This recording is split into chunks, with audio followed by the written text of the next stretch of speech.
Well, hello there. If you're watching this, you survived Super Bowl. And so did we. Auntie Wilma and I had a great time last night, and we shared the majority of it with the Nibblins. We celebrated the youngest girl's birthday early in the day and moved right into our pregame with the Nibblins on talking about who was going to win and who you're rooting for, and wanted everybody to join in with us after the game was over so we could talk about our favorite commercials, the halftime show, all that good stuff.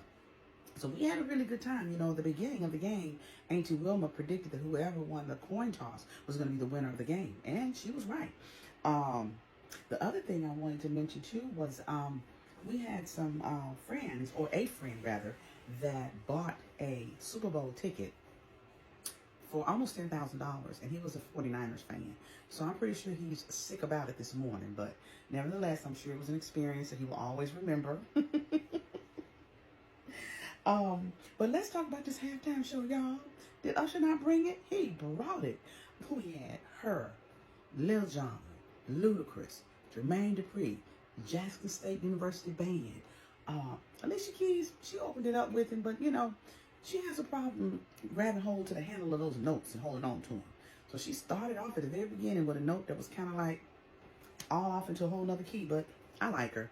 She's a talented woman. I just wish she would stick to piano playing. Let me see what else. It was something else. Oh, the roller skating. And it was so funny because I had just talked about in one of our lives how I used to roller skate when I worked at Sonic and how difficult it is to roller skate. And I used to go roller skate every Sunday when I was in high school. And to see Usher come out there and roller skates, oh my God, it just did something to me. It's two things. Well, really three. But everybody knows the singing. I love, love, love to hear somebody that has a beautiful voice. Especially if you're not a celebrity musical artist, you know, just somebody that can really sing and hold a note. And I love to see a person that can dance, and I love to see a person that can roller skate. And I'm sure there's some other things out there, but those top three things, they just kind of give me the butterflies, you know. So the other thing I wanted to mention was, did I mention everybody for the halftime, y'all, that I meant to? Yeah. Anywho, the commercials. We talked about our favorite commercials, but my ultimate favorite, we had some good ones with Uber Eats. I liked it. Beyonce's commercial with Verizon, y'all know it broke the internet, regardless of what anybody want to say or think. I'm not a Beyonce fan, but I have to give a girl her props. Temu. I got this from Temu. Temu. The muumuu I wore last night, I got from Temu. And I didn't know Temu was going to be one of the major supporters of the Super Bowl. They are just taking off, and a lot of people, you know, have their issues with Temu, but I like them. Their clothes are very good quality. All the items I've gotten from them were good quality. And, yeah. Let me see what else. The State Farm commercial was good with Ben Affleck. Not Ben Affleck. Lord, Ben Affleck was the one with J-Lo and the Dunkin' Donuts. State Farm was with Danny DeVito and Arnold Schwarzenegger. That was cute. That was funny. The T-Mobile commercial was cute, but my all-time favorite was the one about the washing of the feet. And I'm gonna say that I want to make sure I touched on everything I meant to. During the live, I want to say this before I forget. During the live, we had I think a couple of people that came on and said they've gotten our book and they're reading it. Thank you for that. The book is still selling. It was released in 2021, and we're still getting such positive feedback, and a lot of people still purchasing it. We talked about doing a book club. We have a private book club that we started on Facebook. We just haven't put the time and energy into it to get it going like we want to, but we'll get there. We got a lot of things that we're working on and not finishing any of them. You know how life gets in the way. But Auntie wore her golf shirt last night that one of our Nibblins sent us. They sent us 2 t-shirts and a polo shirt. She wore the t-shirt last night. I thought that was really sweet. Auntie shared some of her coaching experiences, you know, because I was making my comments about Kelsey and how he kind of came at the coach in a way that I thought was inappropriate when he charged up on him. And to me, that whole demeanor, it said a lot, you know. And I'm not a Kelsey fan, and I'm not a Patrick fan. But it is what it is, you know. You can't take away their skills. They're very good ball players, yada, yada, yada. So she talked about a lot of her coaching experiences and how she dealt with her team, and she was a coach of girls basketball for the AAU, and how she would have to maneuver and navigate around the girls who were very skilled but had attitude. And a lot of them had attitude because they knew they were good and they felt like they were invincible. And she would have to yank them up a couple of times, and one of them was her very own, to show them, you know, you are invincible. But we had a very warming moment when Auntie Wilma was sharing when she fell in love with me and how long we've been in love. And I was sharing with the Nivlins that I fell in love with her at the age of 13. She didn't believe that.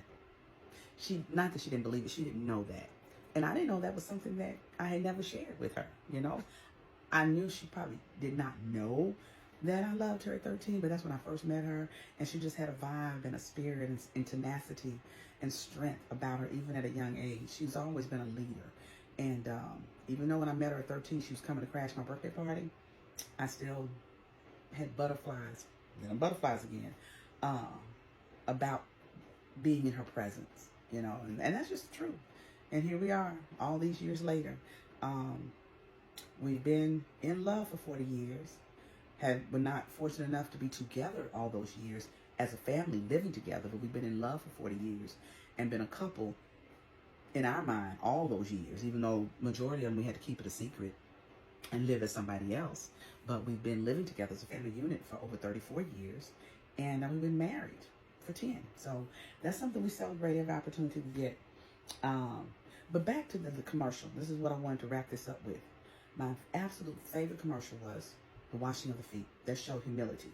But you know, I knew about that commercial coming out for Super Bowl, but I didn't know the details of it. And I knew that, what's this guy's name? Tarantino? I think he was behind the making of that, or the campaign itself was connected with him. But also what was connected with the washing of the feet, the original commercial ad, was the owner of Hobby Lobby. And we all know that he is a part of a strong conservative Christian group that is anti-abortion, anti-LGBTQ. So I thought, this is weird. But that commercial that they aired, it had a twist to it. It was not the original one that the conservative Hobby Lobby family wanted to push. Okay? Excuse me. Yeah. So that was weird because in that washing of the feet video, they showed what appeared to be a priest washing the feet of a gay person.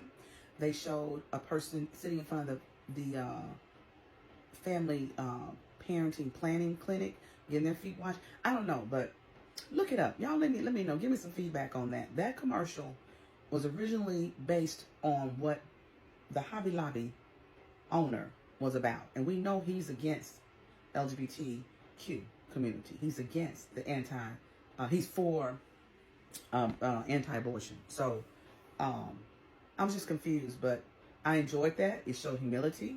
It showed that Jesus loves us all. Whoever your Jesus is, whoever your power is, whoever your person is, your theme, your connection, love all. There are none that should be left out or unseen. That's the objective. Nevertheless, you all go and have yourself a rainbow-tastic day. And we know that it is not always easy to be kind, but it is never, ever, never, ever, ever, never okay to be mean. Happy Mardi Gras. Tomorrow's Fat Tuesday, y'all.